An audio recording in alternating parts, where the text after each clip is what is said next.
Choosing the correct paint sheen is about more than just selecting a level of shine. I mean, that's what it really means. Sheen equals shine. The sheen you pick, however, will have a significant impact on the look, the feel, and the function of your space. Do you want an understated matte finish or a glossy, high sheen glow? Is durability and washability a priority for you, or are you just looking for something really sleek and almost chalk-like? By the end of this video, you're going to be a paint sheen expert, I promise. So let's talk about what sheen is and how it's measured. Essentially, all your major paint companies and products should have a selection of different finishes or sheens. You might have seen terms like flat, matte, eggshell, pearl, satin, semi-gloss. Whatever your nomenclature is, these are essentially different percentages of sheen or shine. Now, depending on what material you're going with, whether it's paint or stain or even lacquer, every company is going to have slightly different percentages when it comes to how shiny their eggshell paint is or their semi-gloss. You should be able to find out this information if you do a deep dive on their website and look at some of their technical data. But normally every single sheen will have a percentage associated with them. 10% sheen maybe is a flat, let's say. A satin finish might be 30, 40, or 50% depending on the company. And then your high gloss sheens could be 70, 80, even 90%. Essentially, the higher the percentage your sheen is, the shinier it will look. And as a little side note too, the way this is measured is different for every company as well. So Sherwin-Williams, for example, will say this finish is 60% sheen at 60 degrees. That degree is just a unit of measurement. It's more of a control. So when they are measuring how shiny a product is, they're measuring it when light hits it at a 60-degree angle. And that just gives their measurements consistency. So they're always measuring it from the same point of view. That really shouldn't matter to you for the most part as a user, but when you are looking into it, just know that every company will have their own way of measuring this. So what are the differences between going with something that has a high sheen and something that's very dull and flat? Well, really, the sheen of a paint or any material, any coating, really affects how it interacts with light, and it also determines how well it stands up to moisture, stains, and wear and tear for the most part. Starting with your flat finishes or your matte finishes, which are sort of in a similar vein, they have very little to no shine. And the big benefit of this is they will hide imperfections on surfaces much better than a shinier paint. That's why in a lot of architectural coatings or a lot of house paints, you tend to see more of the flatter finishes because it gives you that sort of chalky look that looks a little more luxurious. You're not going to notice as many bumps and bruises and blemishes on the wall. Flat and matte, and in some cases eggshell, they're all great choices when you want to minimize glare and create a very casual, cozy feeling. Flatter finishes are also ideal for things like ceilings because you want your ceiling especially to look really pristine and clean. You don't want any of your overhead lighting to really accentuate any little nicks and bumps. One of the potential downsides of flat or matte finishes, however, is their lack of durability. While there are some washable matte finishes, like Regal Ultimatte, for example, by Benjamin Moore, the majority of flatter paints are going to be less washable and less durable than the shinier finishes, which is why on a ceiling, you don't care if you're not using durable paint because you're probably not going to be cleaning your ceiling too often, unless you got some problems, but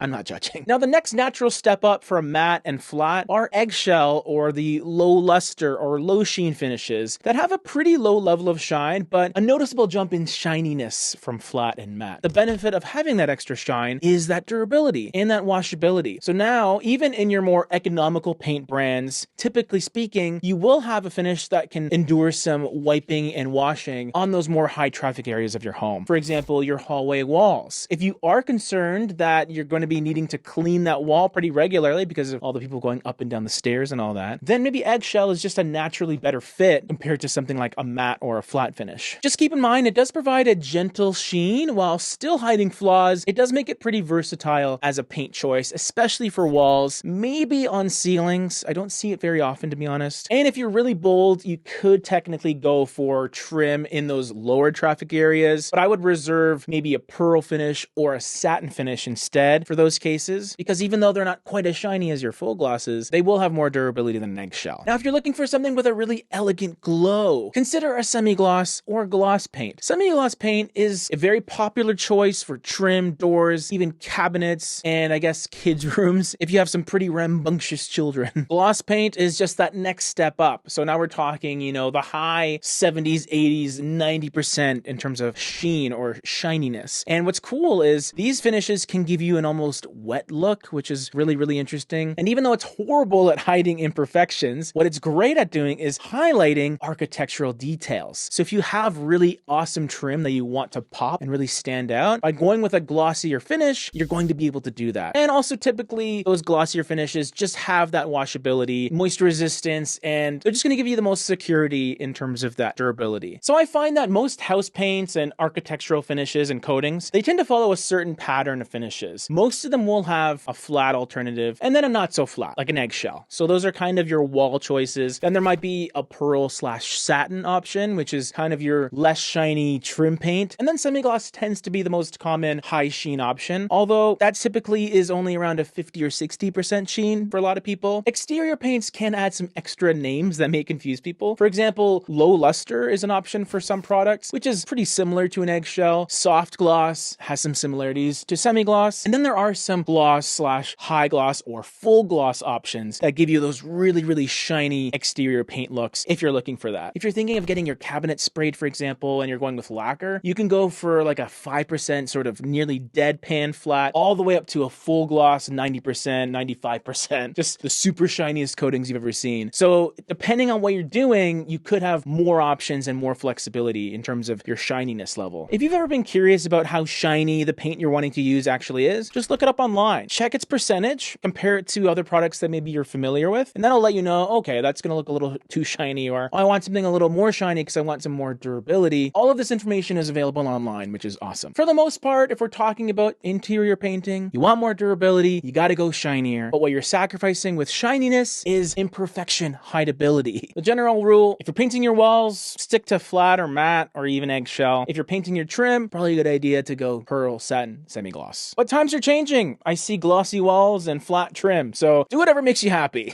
If you have any questions about paint sheens and finishes, just let me know in the comment section below and I'll be happy to answer them. And let's keep this happiness train going by going to this next video right over here, which I think you'll really enjoy.